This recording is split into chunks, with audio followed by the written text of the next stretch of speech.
Hey, this is Anney. And Samantha. And welcome to Stuff Mom Never Told You, a production of iHeartRadio.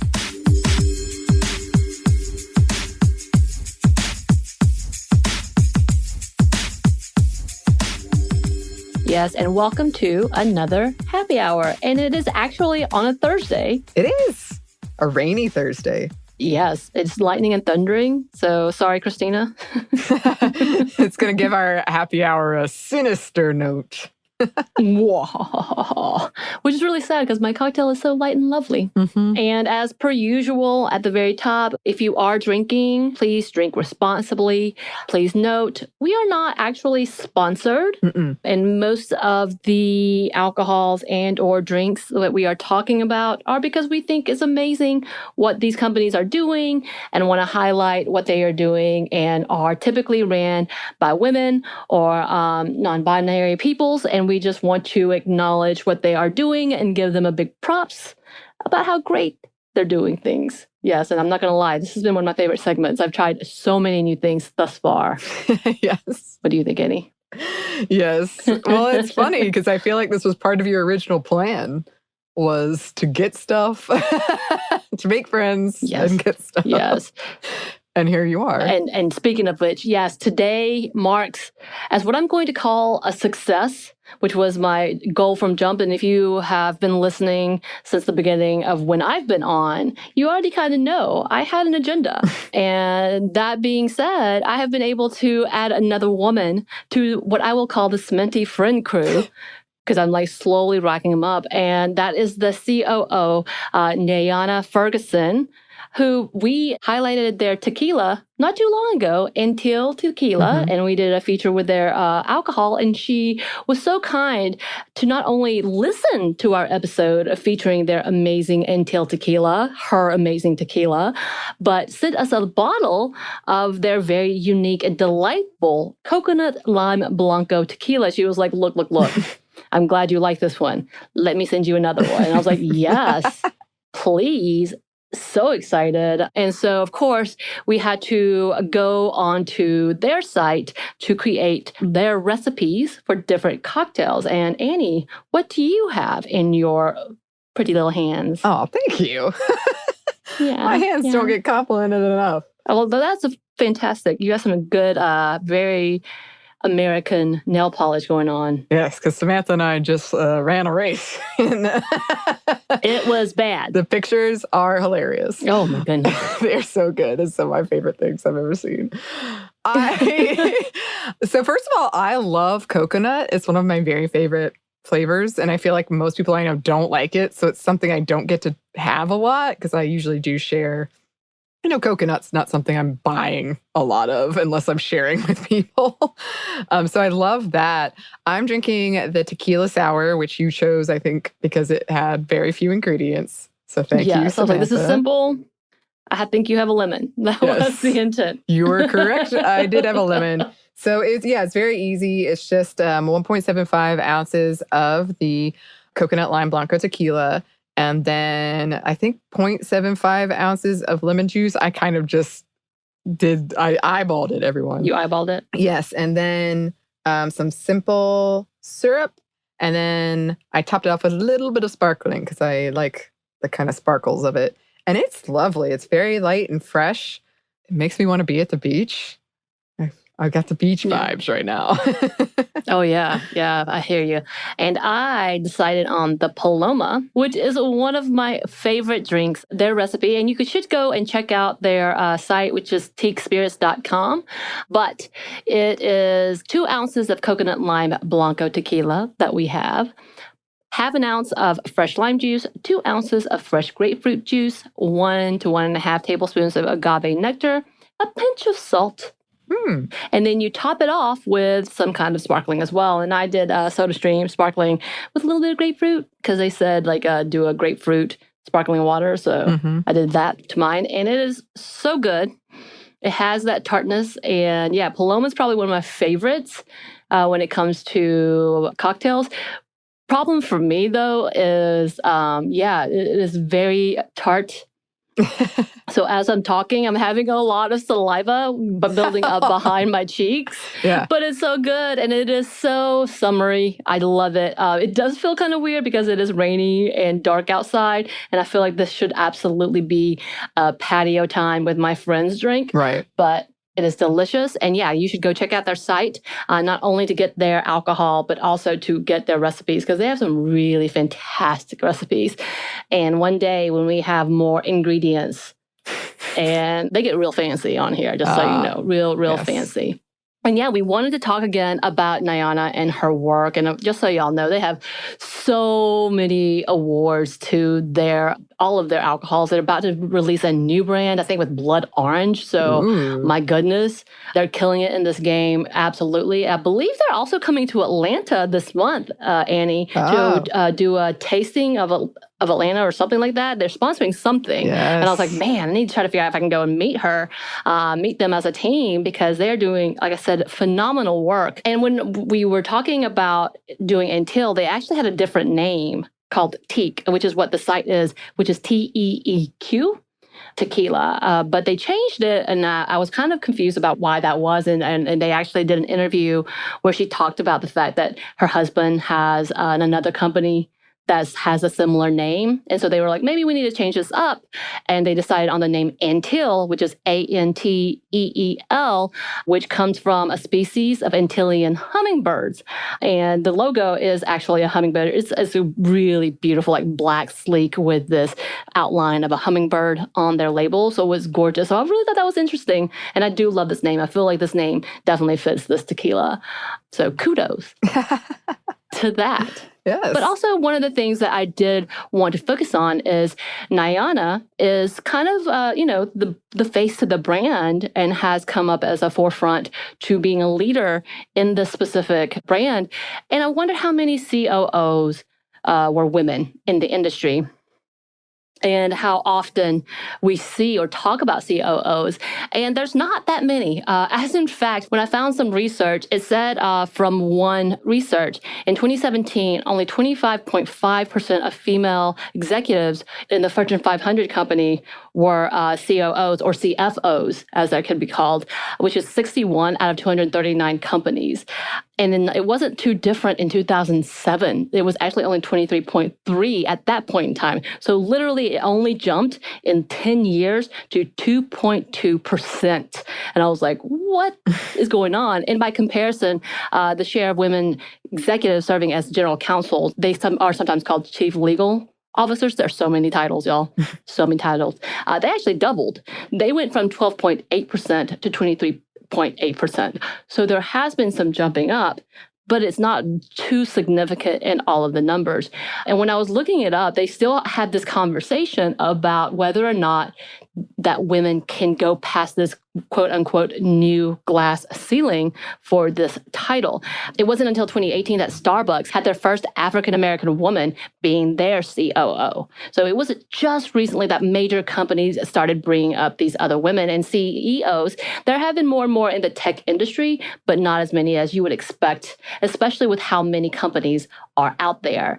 As in fact, I know we've talked about Sheryl Sandberg, who did Lean In, and there was a lot of conversations about, is this problematic, the way she's referencing her success as if it could be the new norm when it negates all of the other problematic issues within these fields. It looks like she's not getting along well with Mark Zuckerberg as of late. And there's been reports about them possibly having outs. Who knows? So I definitely am interested to see what happens. And I don't think it's helped that our past administration did not really encompass any kind of nurturing environment. And when I say nurturing, I just mean any kind of welcoming or equitable environment for women to continue up. Of course, with the conversation as of late, when we talk about diversity, and I know it's become a niche word within a lot of industries, it's hard to see whether this is an effective change or this is just for social standings. But when you see companies like Anteel, who has succeeded and continues to thrive within that industry, there's hope.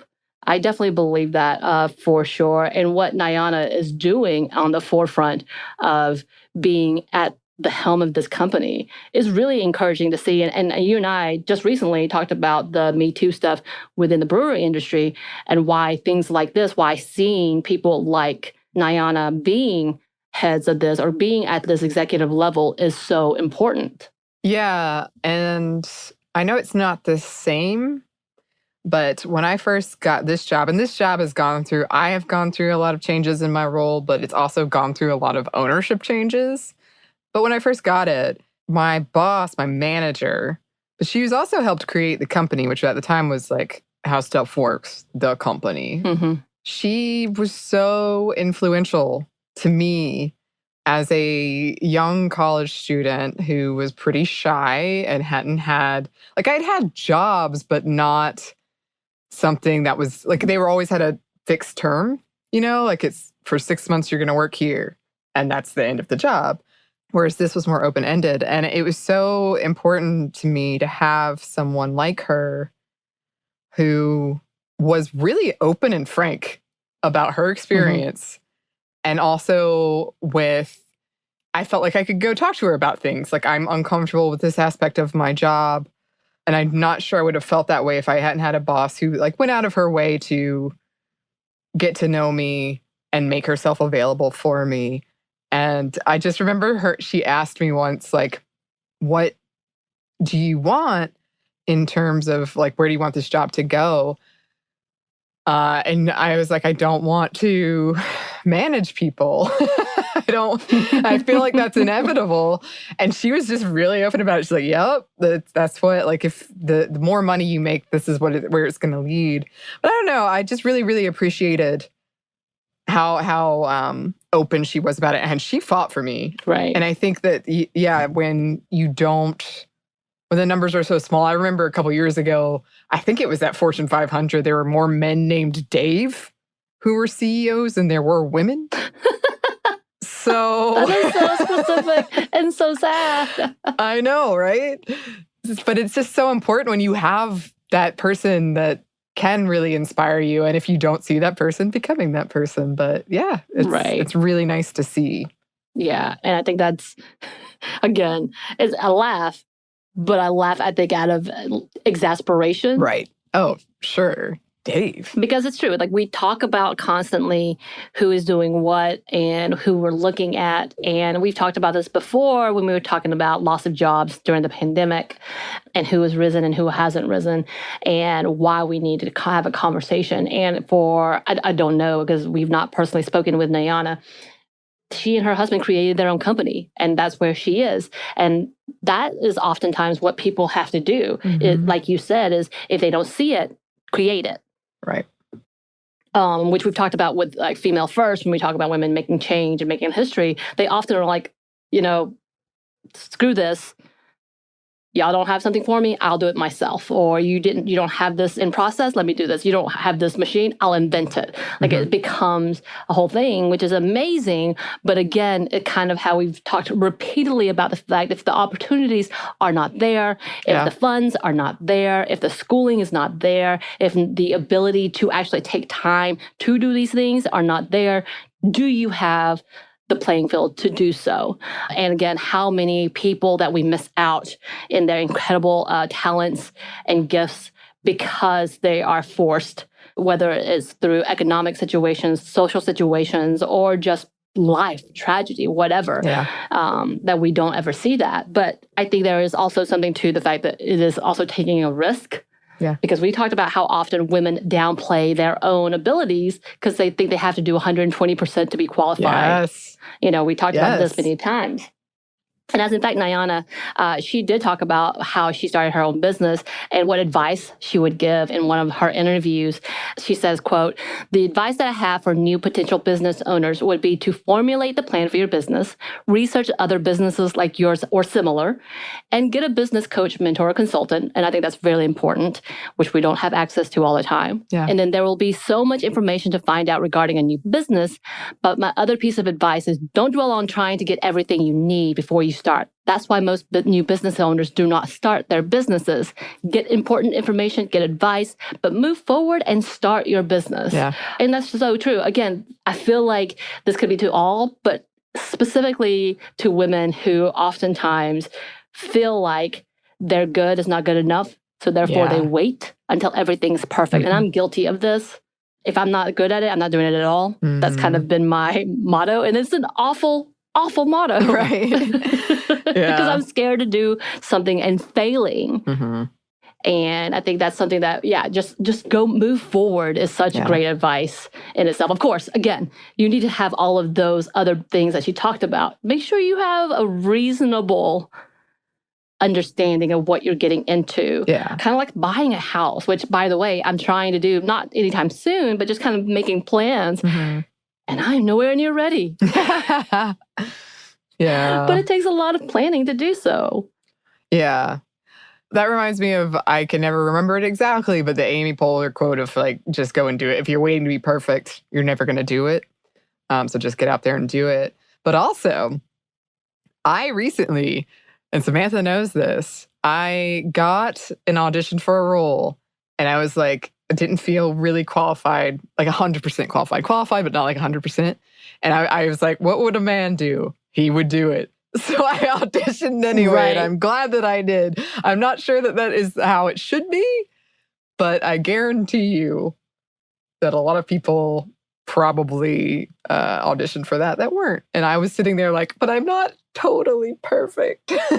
Right. Yes. And I think that's such a sad state of affairs because that's what we all feel like. And I think for many women, especially in the marginalized community, they feel that on top of the fear of being discovered. And I do love the new, and we need to have a whole other episode about the fact that maybe when we talk about imposter syndrome, we're putting too much responsibility on our reactions as not enough on others. So when we talk about maybe it is, why isn't the corporation doing more to welcome women? Right. Or to those marginalized, instead of making us feel like we have to prove ourselves to beyond the expectation. Like that's a whole other conversation that we need to get into. And I think it is a good way to look at it. Of course, yes, a lot of that has to do with self-esteem, trauma, so much more. So much more. But cheers. Cheers. To all of y'all. Cheers to Anteel. Cheers to Nyana making changes, creating new brands, and creating new drinks for us. Yes. And thank you for sending the product. Yes, if you want to concoct a Sminty official drink, we're still waiting. We're still thinking about it. Yes. And listeners, if you have any ideas on that, please send them our way. You can email us at stuffmedia@iheartmedia.com. You can find us on Twitter at MomStuffPodcast or on Instagram at Stuff I Never Told You. Thanks as always to our super producer, Christina. Thank you, Christina.